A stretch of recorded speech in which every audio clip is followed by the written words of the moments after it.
The Federal Reserve has cut its key interest rate here, the lowest level on record. The federal funds rate, the interest that banks charge.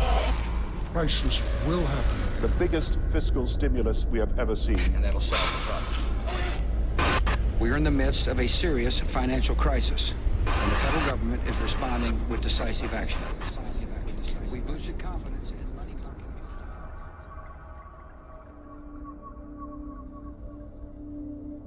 market. Have you taken a large home loan?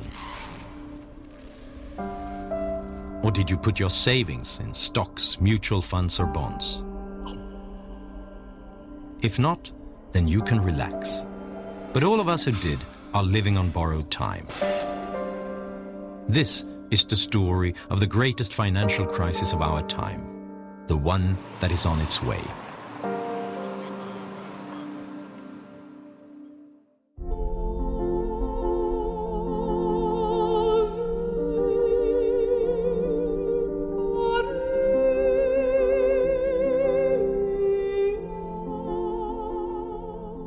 They spent hundreds of billions of dollars to show that they were doing something, but not properly designed and not as effective as it should have been.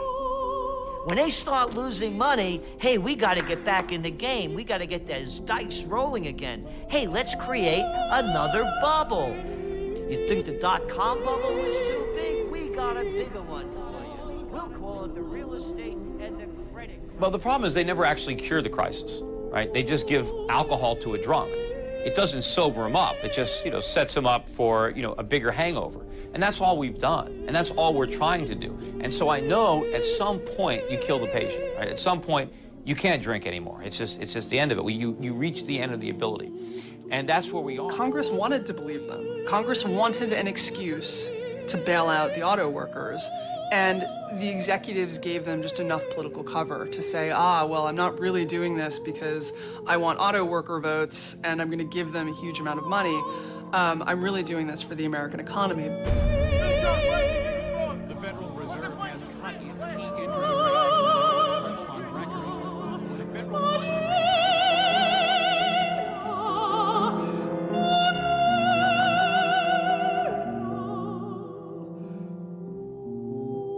So the solution is the problem. That's why we had a problem in the first place. And this is the danger in protecting investors and consumers from the consequences of their own decisions.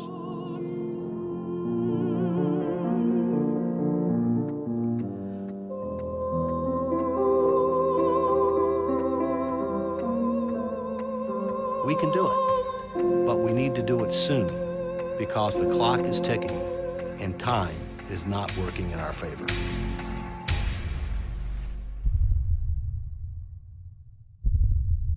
I know many Americans have questions tonight. How did we reach this point in our economy? And what does this mean for your financial future? These are good questions, and they deserve clear answers. And they deserve clear answers. First, how did our economy reach this point? They took down the symbols, the financial symbols of America, the twin towers of the world trade. Today, we've had a national tragedy. 2 airplanes have crashed into the World Trade Center.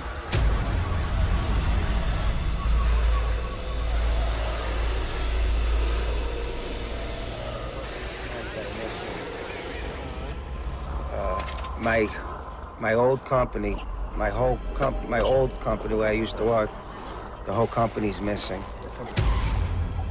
The story of the great financial crisis begins, just like many of the stories of our era, in the United States on September 11th, 2001.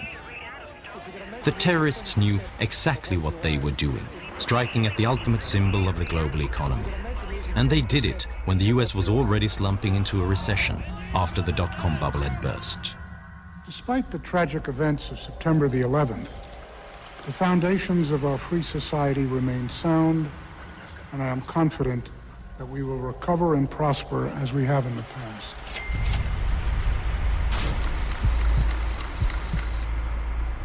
In spring 2001, the Federal Reserve started lowering interest rates. And now it continued lowering rates to save companies on the brink and to keep unemployment down. During 2001, the interest rate was lowered from 6.5 to 1.75%. In 2003, it was cut all the way to 1%, and it remained there for a full year. Predicting the panic of 08, the economic 9/11, and the current economic crisis that we're still in was probably one of the easiest forecasts we've ever made in our 30 years of trend forecasting. It was very simple.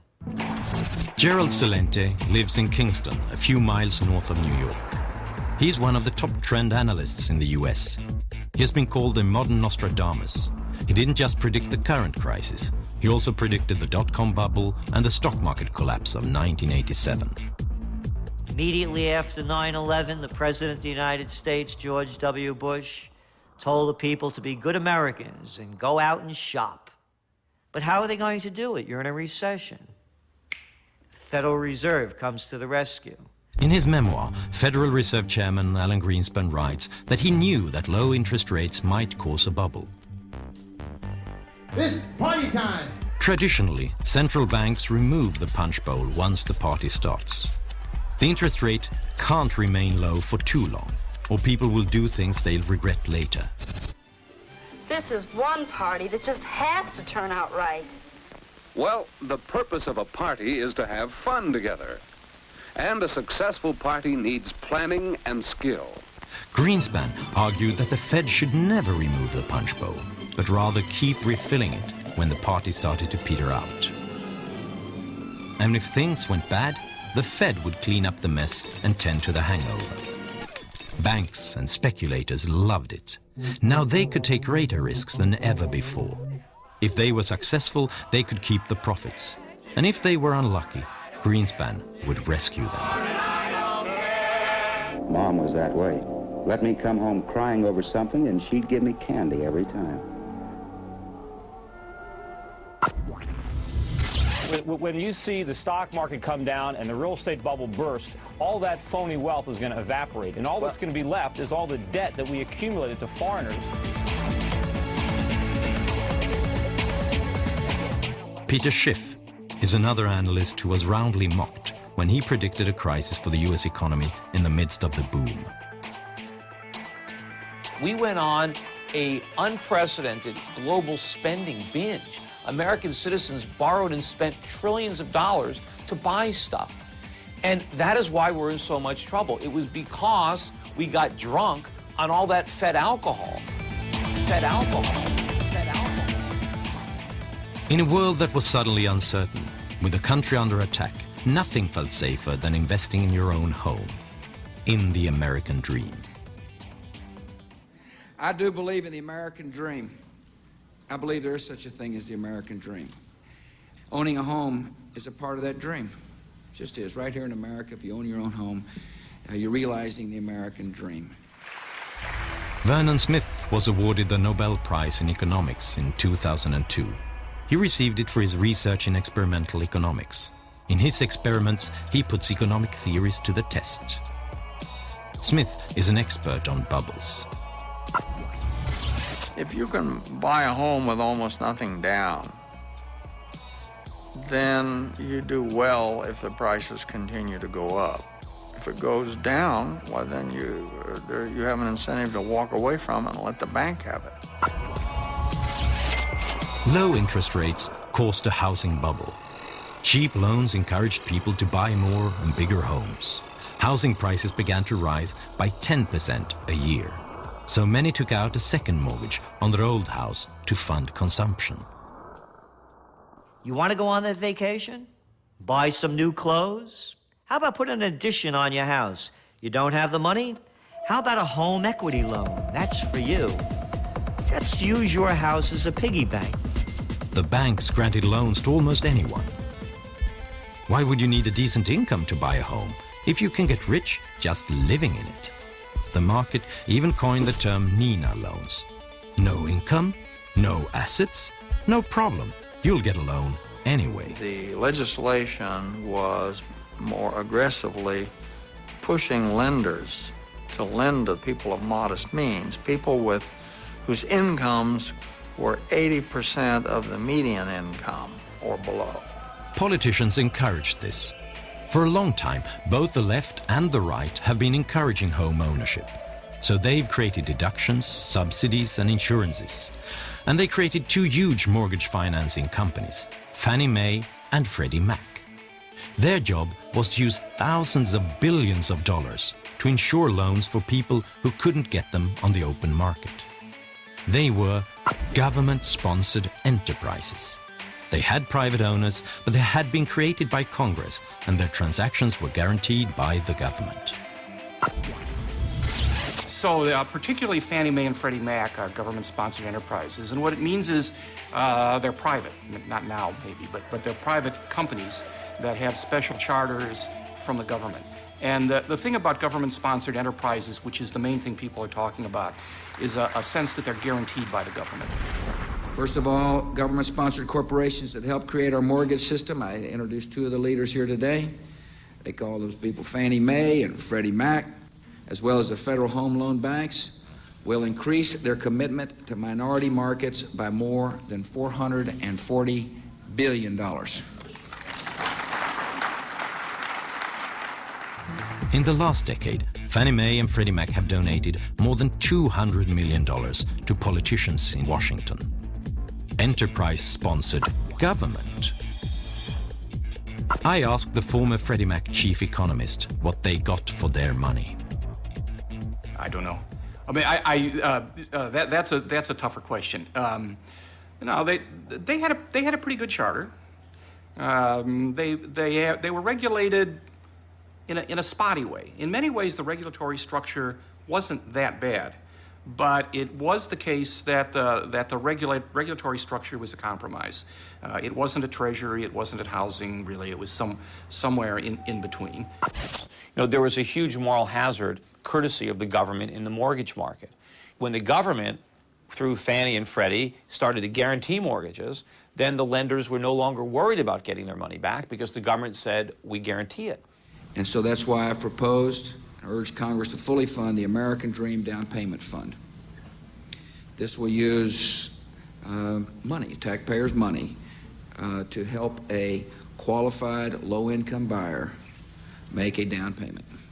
Well, greed has to be balanced with a certain amount of fear, and that's what down payment rules are all about, and amortization rules, is to keep people from carried away by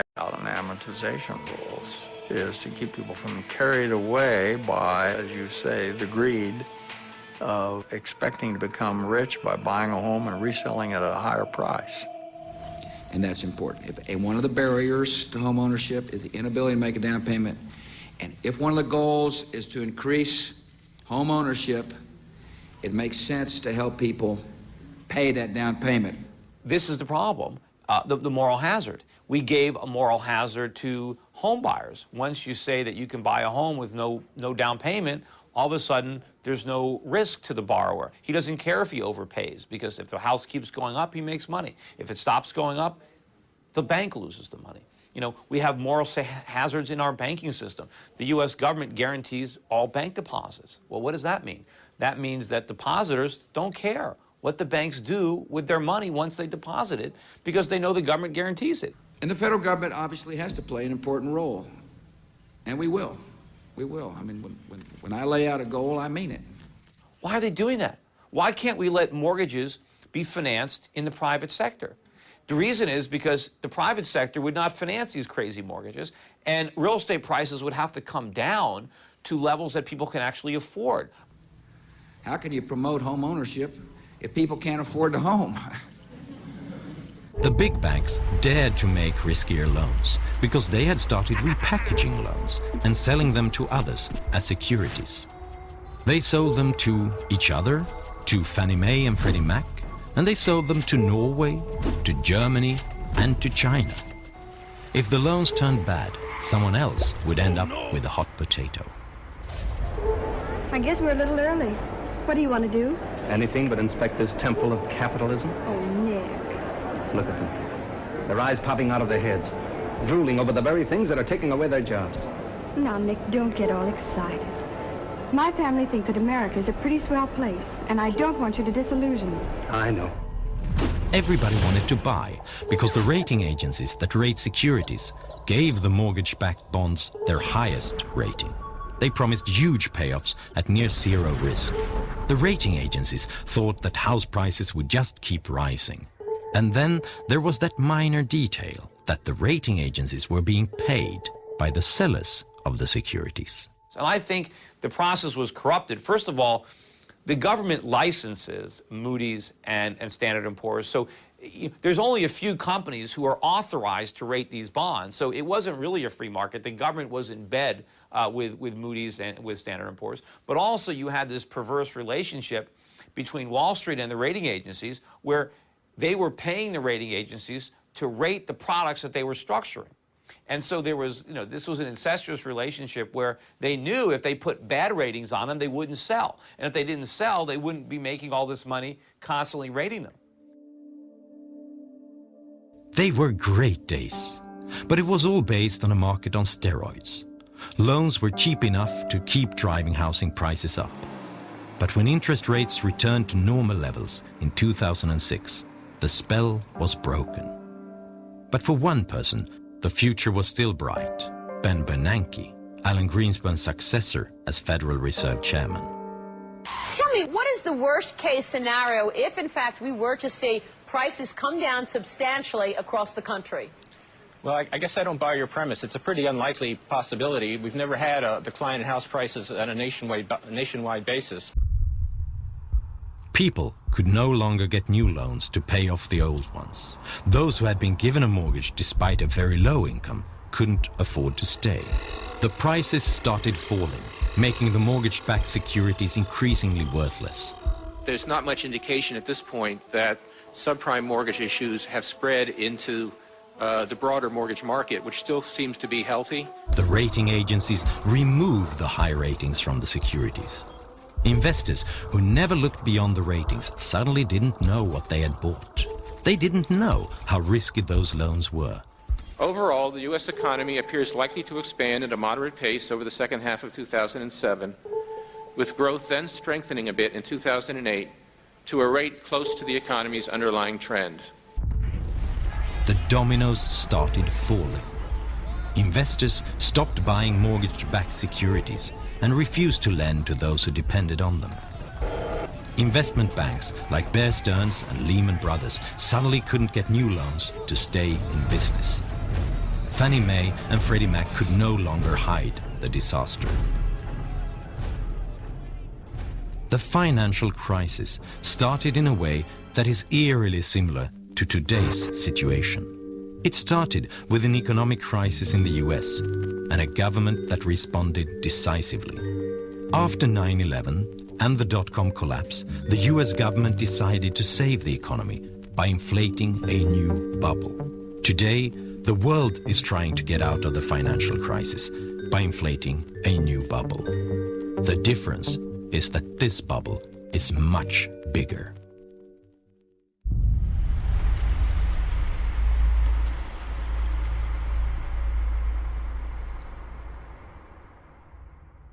After they did the dot-com bubble, and that burst, and they reinflated it with the real estate and credit crisis bubble, and then when that burst, now they've created the bubble of all bubbles. And it's not only the United States, this is a global bubble. They're all into it. It's called the bailout bubble. Hey, the economy's going down, recession's setting in, sales don't look good, exports soft, need more money? How about, we'll call it stimulus packages. And from Australia to the United States, from the UK to China, they're dumping funny money into the system to keep it going. In September of 2008, the US economy is near collapse. Fannie Mae and Freddie Mac have been taken over by the government. On September 15th, giant investment bank Lehman Brothers goes bankrupt after monumental bets on real estate. AIG, the largest insurance company in the world, collapses the next day. Fear sets in. It seems like anyone can fail. Suddenly, banks no longer dare make loans to companies or each other. Experts warn that the economy is about to collapse. This CBS News special report, a presidential address to the nation. From CBS News headquarters in New York, here is Katie Couric. Good evening, everyone. President Bush asked the networks for this television time so he could talk directly to you about a national crisis. Some of this country's major financial institutions are in danger of collapsing under the weight of bad mortgages, and that would be devastating for the entire economy. We are in the midst of a serious financial crisis, and the federal government is responding with decisive action.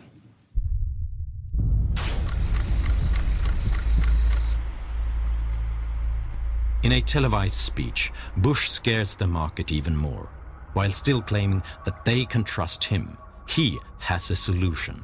Under our proposal, the federal government would put up to $700 billion taxpayer dollars on the line to purchase troubled assets that are clogging the financial system.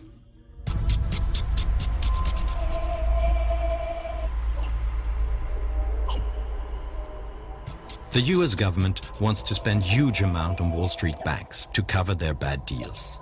Even banks who don't want the money will be forced to take it, so that the public won't know which banks are on the brink of collapse. All those in favor say aye. Opposed say no. The ayes have it. I want to thank the Secretary of the Treasury for working hard with the members. I thank the members for working long hours like they've been doing to come up with a solution that's bipartisan and that'll solve the problem. On October 3rd, Congress approves the biggest financial bailout in history. $700 billion. Around the world, in Germany, Italy, Canada, South Korea and Great Britain, other politicians do the same to save their banks.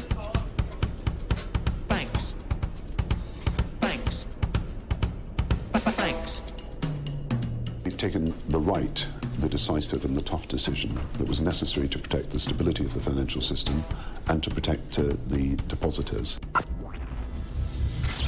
David Walker was US Comptroller General from 1998 to 2008. He quit because he was so worried about the US economy that he wanted to have the freedom to warn about what may happen.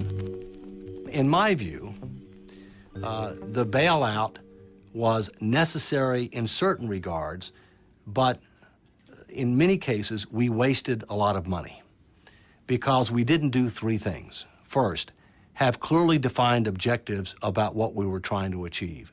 Secondly, have criteria established up front as to who would get the money and who wouldn't get the money. And number three, have conditions established up front as to what they could and couldn't do with the money. And as a result of not having those three things, some people got the money that didn't deserve it. Other people got the money that didn't make good use of it. And as a result, we had a lot of waste with regard to taxpayer money. What would it mean if the domestic industry were allowed to fail? You heard Senator Stabenow, so I won't repeat other than to say... As a result of the crisis, the situation for the US auto industry became critical. On November 19th, their CEOs fly to Washington to demand money. The executives came out and they said, if you don't do this, we are going to see a jobs holocaust. They issued extremely high estimates of how many jobs would be lost that included counting every single company that supplies them with anything. That's why this is all about a lot more than just Detroit. It's about saving the U.S. economy from a catastrophic collapse. A month later, President Bush gives billions of dollars to General Motors and Chrysler. The money comes from the bailout package that was really only designed to save the financial industry. Now some U.S. auto executives say that their companies are nearing collapse and that the only way they can buy time to restructure is with help from the federal government. Megan McArdle is a financial analyst for The Atlantic and has written extensively about the problems of the U.S. auto industry. Congress wanted an excuse to bail out the auto workers, and the executives gave them just enough political cover to say, well, I'm not really doing this because I want auto worker votes and I'm going to give them a huge amount of money. I'm really doing this for the American economy. But if you look at how much money we gave them, I mean, you're talking about almost $100 billion is how much we will end up spending on this.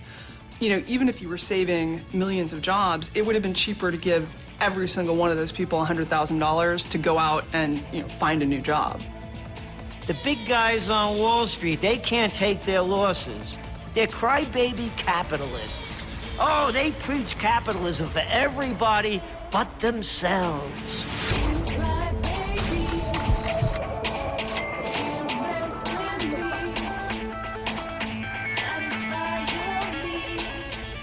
The Federal Reserve has cut its key interest rate to the lowest level on record. Fed Chairman Ben Bernanke and his colleagues also pledged to use all available tools to contain the widening crisis and the longest recession in a quarter century. December 16th, 2008. It is time again to pour alcohol. In December 16th, 2008. It is time again to pour alcohol into the punch bowl. The Federal Reserve reduces interest rates to practically zero to restore investor confidence. Other central banks do the same. Hey, have no credit? Don't worry about it. Just sign on a dotted line. The housing bubble that they inflated blew up with all the carnage and all the bankruptcies. And now what is their solution? Well, gee, let's do the same thing we did before. Instead of having interest rates at 1%, let's have them at 0. And let's buy everything we can. Let's print money and buy mortgages. Let's buy credit card debt, student loans. Let's buy bonds and let's drop money from helicopters to try to get the same risk-taking, excessive gambling on Wall Street. Let's try to convince Americans who are already loaded up on debt to go out and buy more stuff, to go out and go deeper into debt. And if the banks don't want to lend them money, let's make them lend them money. I mean, this is economic, suicide. While the Fed lowers interest rates, President-elect Barack Obama prepares an enormous stimulus package meant to get the U.S. economy going. We are running out of the traditional ammunition that's used in a recession, which is to lower interest rates. They're getting to be about as low as they can go.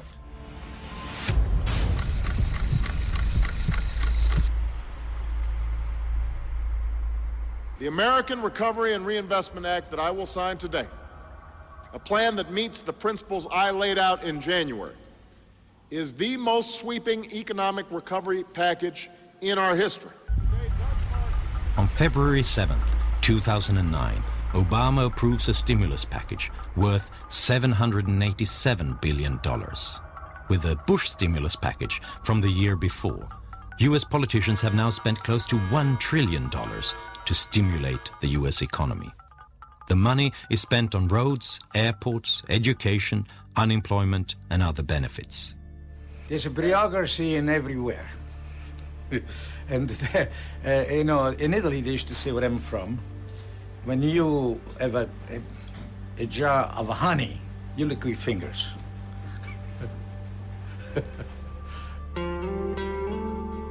The town of Union is located a few hours from the Canadian border.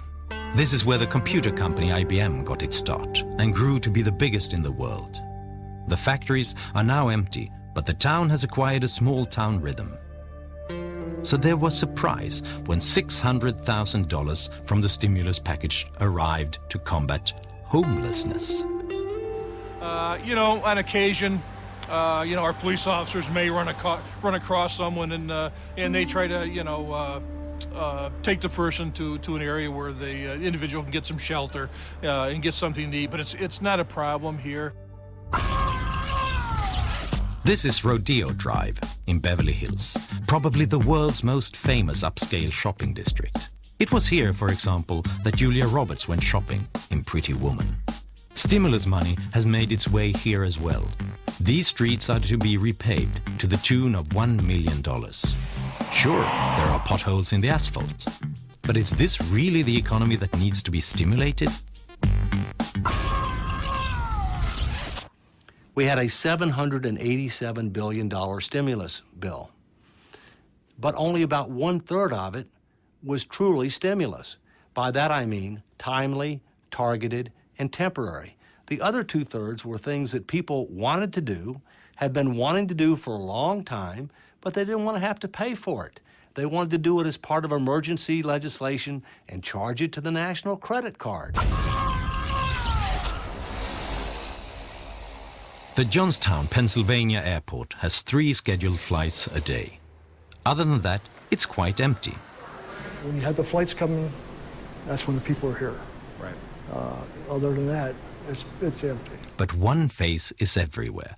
Congressman John Murtha, the airport's namesake. He's been called the King of Pork and has gotten $200 million for Murtha Airport from Washington. Earlier this year, the airport got a new source of revenue, $800,000 from the stimulus package to repave this backup landing strip. The head of the airport insists that the landing strip is safe. So why does it need doing if it's not a safety issue?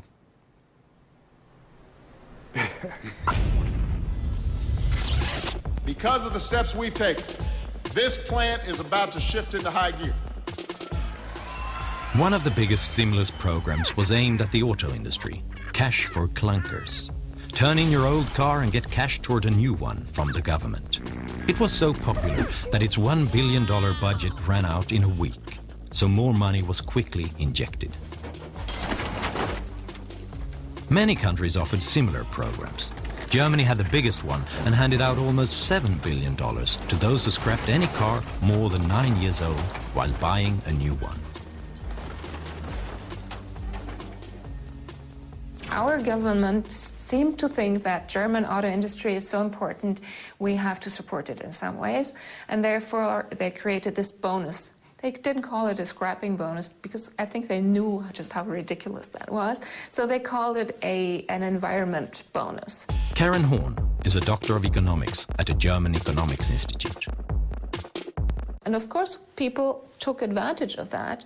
It worked. As long as it was on, the program worked, but now it's out, it's over, and of course numbers are dropping. People are feeling that they ran into additional debt due to that bonus that they wanted to take advantage of, and they're having problems they didn't anticipate. So Germany spent almost $7 billion to scrap fully functioning cars and to maintain excessive auto factory output.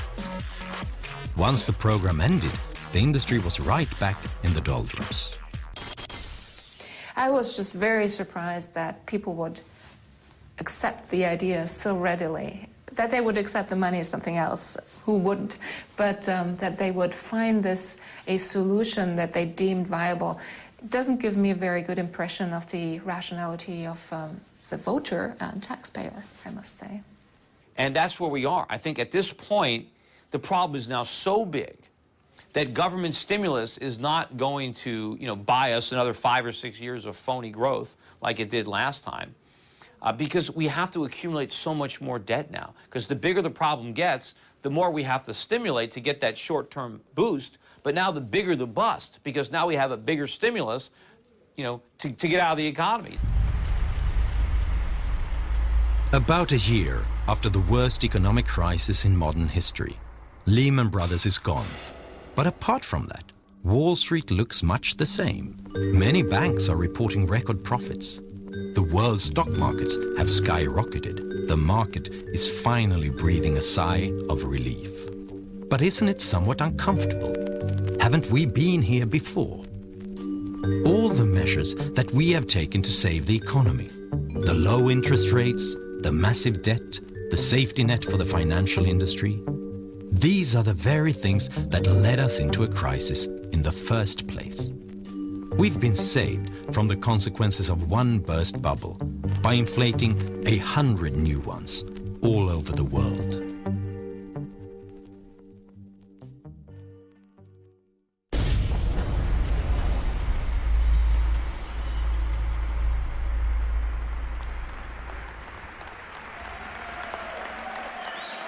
One year ago, I took office amid 2 wars, an economy rocked by a severe recession, a financial system on the verge of collapse, and a government deeply in debt. Experts from across the political spectrum warned that if we did not act, we might face a second depression. So we acted, immediately and aggressively. And 1 year later, the worst of the storm has passed. Viens avec moi à l'hôtel d'amour. L'amour est partout. L'amour est pur et libre. Réaliser tes rêves à l'hôtel d'amour.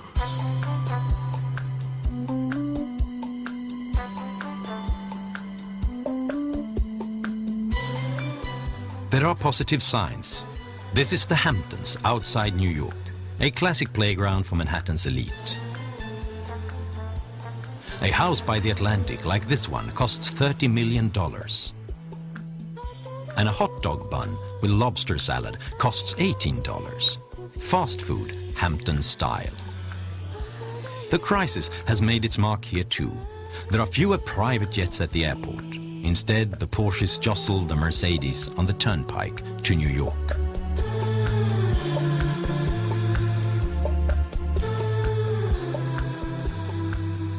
New York City, Washington, D.C., and Los Angeles, California don't represent the real world.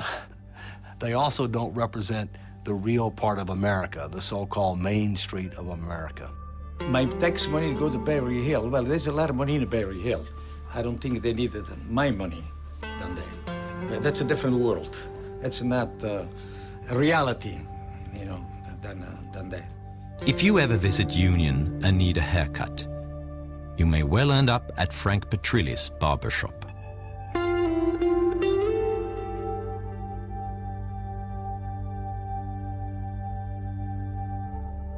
But unfortunately, a lot of people lost their homes because they lost their jobs. And they're not living the life that one time were able to do it. A lot of the young people, especially educated, they try to move, go out of town. But I believe no matter where they go, the situation is the same all over. Where are they going to go? Detroit? Now listen, son. I wasn't going to tell you this, but you're the reason we came here all the way from Indiana. You've heard all the talkers. Now I'm going to show you the doers.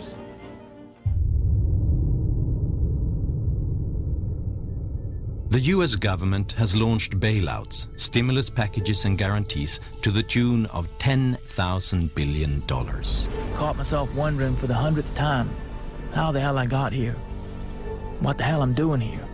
That's more than the total cost to the US government for World War I, World War II, the Korean War, the Vietnam War, the invasion of Iraq, the New Deal, the Marshall Plan, and the moon landing. Bush almost racked up more US debt than all presidents before him combined, from George Washington to Bill Clinton.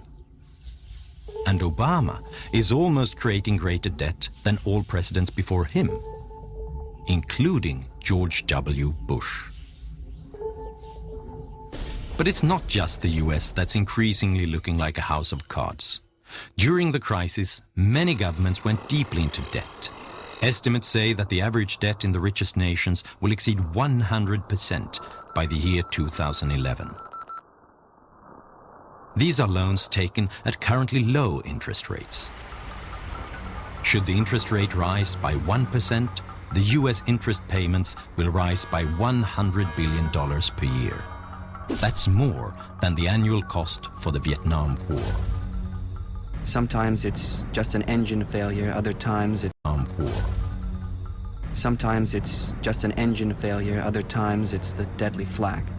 If the pilot's lucky, the flak kills him. But usually he isn't, and he burns to death as his plane spins in. It sounds absurd to even think that the United States, the world's economic superpower, might crash. After all, they get the highest ratings from the credit rating agencies. One of the lessons that we must learn from the mortgage-related subprime is you have to take credit ratings with a big grain of salt. Because as we saw with the mortgage-related securities, they went from AAA rating to junk bond pretty fast once people understood the true situation. Today, the United States is rated AAA, but if it doesn't start taking steps to put its financial house in order, that AAA rating will be lost. It's only a matter of when and how quickly. In September 2008, the bankruptcy of one large investment bank brought the world economy to its knees. The fate of Lehman Brothers raised the question of who was next in line, so everyone avoided doing business with banks. How will the world react if the next entity to declare bankruptcy is a nation? Who is next in line if that were to happen? Some houses of cards have already started falling. This is Iceland, until recently one of the richest nations in the world. When the crisis hit, the Icelandic banks collapsed. The Icelandic stock market crashed, leaving the debt with a small population. For the first time in 50 years, this peaceful country saw riots.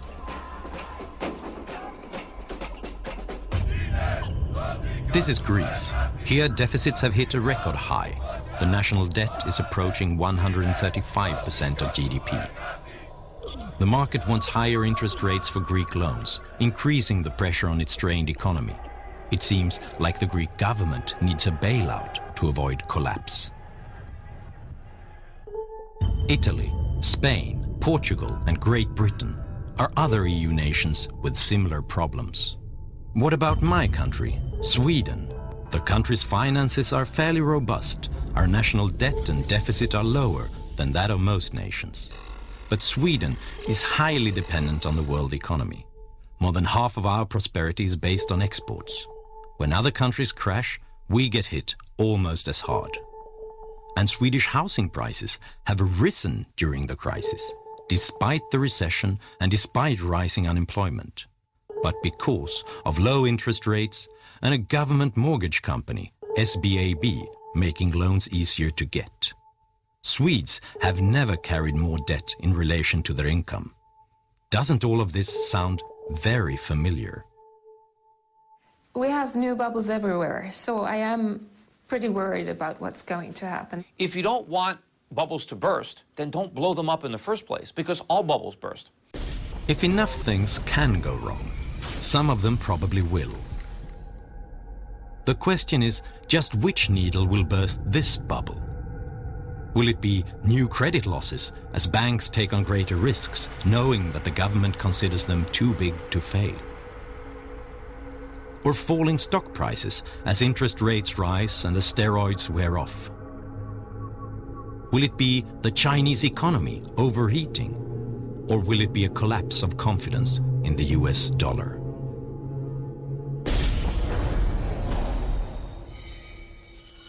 If we lose the confidence of our foreign lenders, and we must not allow that to happen, but if that were to happen, then there would be a dramatic decline in the dollar, a dramatic increase in interest rates, significant fueling of inflation, a very, very deep recession and possibly depression that would be felt around the world. We must not allow that to happen. When the next bubble bursts, you cannot use the same emergency measures. You can't lower interest rates that are already at rock bottom.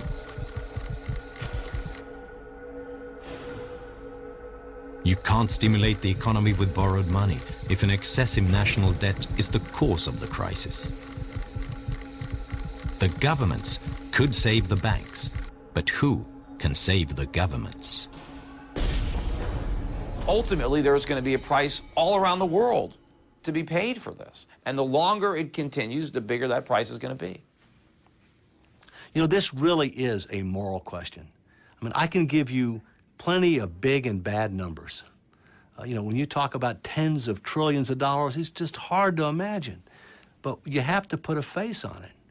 And to me, I put my children's and my grandchildren's face on it. It's their future that we're mortgaging. When we tell people that there's going to be a bailout bubble, and they see the world equity markets up 50, 60%, they don't want to believe that it's another bubble. They want to step right up back to that table and throw their dice and try to win their hand at the wheel of fortune that Wall Street's spinning. So people still don't want to believe that the worst is yet to come. It's easy to think of these predictions as much too gloomy. But that is exactly what people said the last time, when these experts predicted the 2008 financial crisis. They were laughed at in the media. You guys are deluding yourself.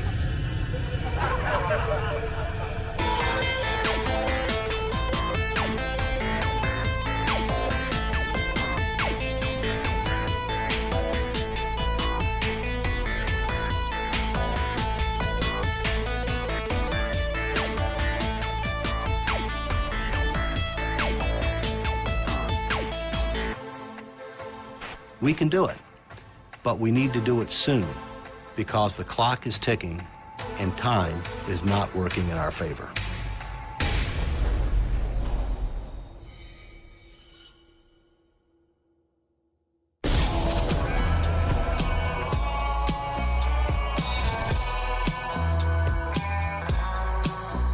Some of the townsfolk said he was dumb as dirt, but it didn't bother him none. He had a steely look in his eyes that told a different story. He didn't pay no mind. He was a pioneer through and through, and his mind was as wide open as that prairie he'd left behind. His only weaknesses were women and firewater.